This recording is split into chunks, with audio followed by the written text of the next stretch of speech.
I'm curious just to get y'all's opinion on, in your area of specialty, what do you see crystal ball in the next 5 years? Yeah, it's a good question. I get that question all the time. And, I always try to take a step back and say, rather than, and I'm not evading the question, but rather than try to look at a crystal ball and see what's occurring in the next 5 years, and I could sit here and I could go through how, real estate is valued with NOI and market discount rates and how interest rates affect your discount rates. But rather than go through the litany of what I see over the next couple of years, as a real estate investor and as someone who has been in real estate for over 30 years, I just take a step back and say, all right, I know there's going to be up and down trajectories over the next 5 years. And if you look back to 1954, which is as far as you could look back with the Fed Reserve and all of their documentation with monetary tightening and everything else that we have seen, you'll see the different types of trajectories over the last 100 years or over the last 80 years. And my point is, rather than try to forecast or look in that crystal ball, I just always take a step back and say, as long as I'm disciplined enough to stick to the fundamentals of real estate investing, that no matter what happens in the next 5 years, I'm going to be okay. And what are those fundamentals? Just find good assets, good borrowers, as you alluded to, good sponsors, because real estate is mostly about execution risk rather than asset dislocation, and in good jurisdictions. And understand that real estate, for the most part, is a long-term play, and you will be okay regardless of what occurs in the next 5 or 10 years. Great answer. I've helped Chinese invest in a $200 million condo project in 2018. Within that 5 years, there was a downturn in Seattle. And so basically, you need to build in a downturn into the financial model, because the sales price is not going to be as rosy as it seems. Something's going to hit, tech went down, no one anticipated that. And what I noticed is that deals can either have great numbers and pencil out, or they can be sexy. It could be really boring in multifamily, but it pencils out, or it could be like, a Waldorf Astoria, which is great for cocktail conversations. What's the old axiom?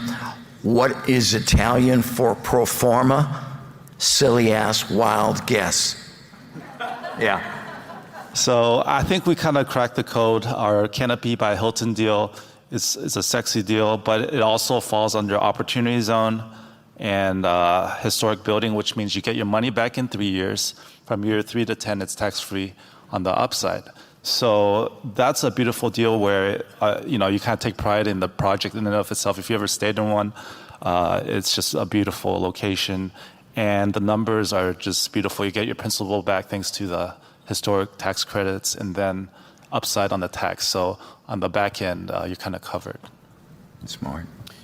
Back to the boring, we're solidly focused on the fundamentals. These are institutions that have been around for 200 plus years. They're going to continue to be around for 200 plus years. In fact, there is doubling and tripling of the research investment in these spaces as we onshore medical technology. So, for instance, around the University of Pennsylvania, it's known as Silicon Valley, Silicon Valley. And you know why that is? It's the #1 generator of cell therapies for cancer in the world. Wow. And therefore, the billions that are being poured from around the world into this few square block region is unprecedented. So we're doubling down, quadrupling down on this thesis. A couple of sort of takeaways, and we learned this in medicine, learned this in the Middle East when I was working there, solidly focus on values. People say this all the time. Don't get into business with partners who don't share your values. Don't get into marriages. Don't get into friendships. And certainly don't get into real estate deals with people who don't share your values. Focus on those who are values aligned, which is what we're solidly focused on at Titan 3 Capital and Quaker. Number 2, I use the same rigor I do as a heart surgeon. Before I go in and stop someone's heart, I better be darn sure that that heart is going to restart. I offer that same level of rigor as do my partners when we underwrite, and share a real estate deal.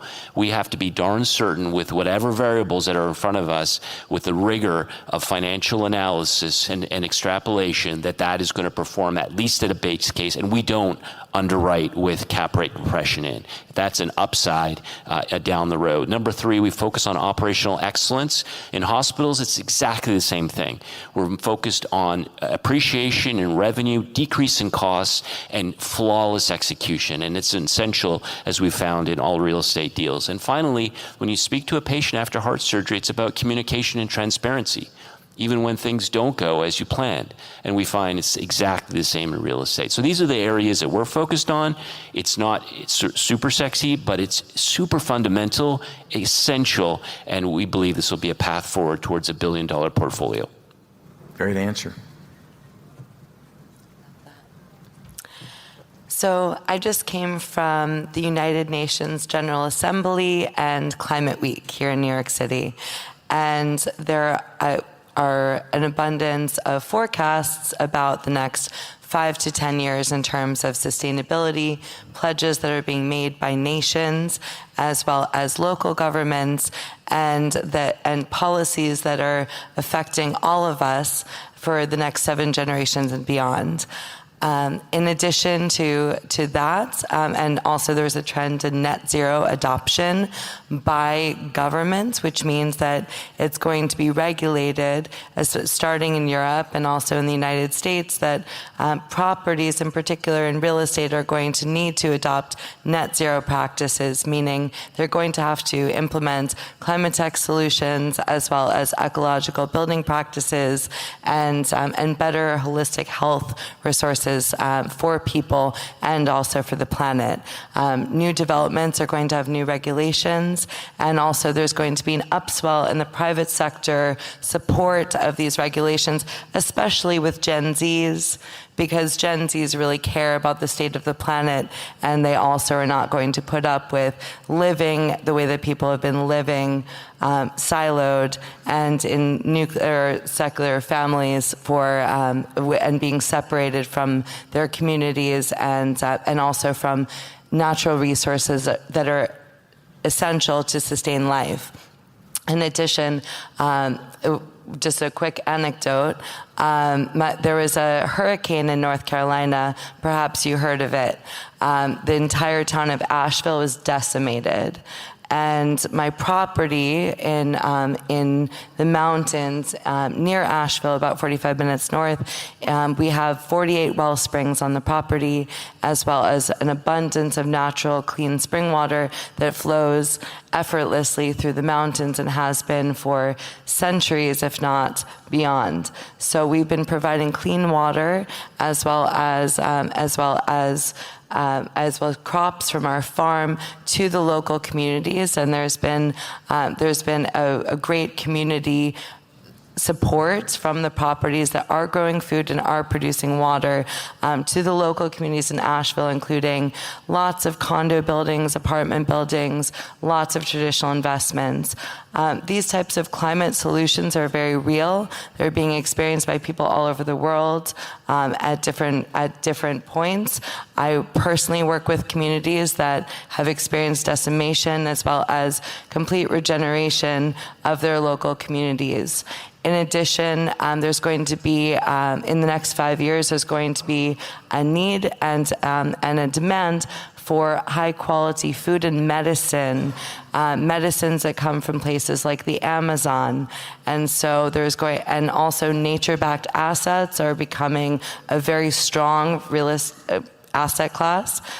People are starting to value nature as an asset class, thankfully. So these types of properties, the regenerative real estate properties I work with, have an abundance of these resources, which actually increases the value of these properties as well as the actual essential resources that people need to thrive, and in addition to the returns that we offer from investing in these properties. Thank you. I'll try and make my comments real brief. To that point, I do think that insurance is becoming a real problem, and people really do need to think about, look, these places that are getting hurt. We invested in a project in Houston, and I am nervous because insurance went from $700 to $2,000. I mean, that's insane. So those are things that I think that's issue number one. Issue number two to think about.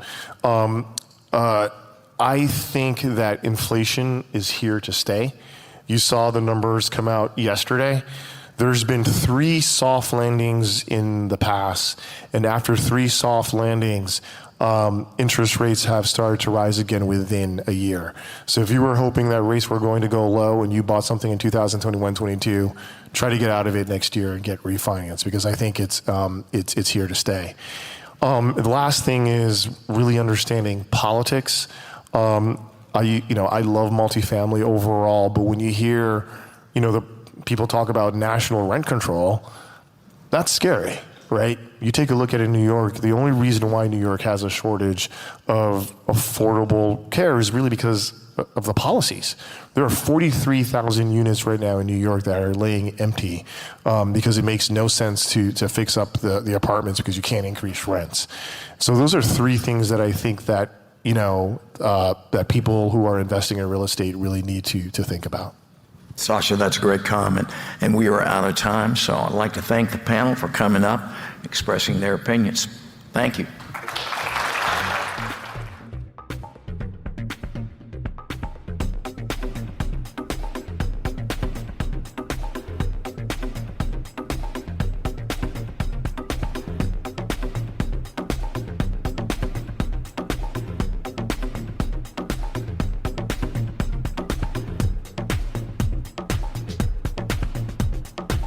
If you are a founder, raising capital, developing real estate, or you're an investor, would love for you to get involved in the Family Office Club. I've run this community for 18 years now. We've hosted 300 live events. We have 17 million social media group members and followers. We have the #1 YouTube channel on family offices. We have the #1 most popular podcast on family offices. You can learn more about us and our membership options at familyoffices.com. We have 30 in-person events planned in 2026 and another dozen events this year. Please go to familyoffices.com to learn more.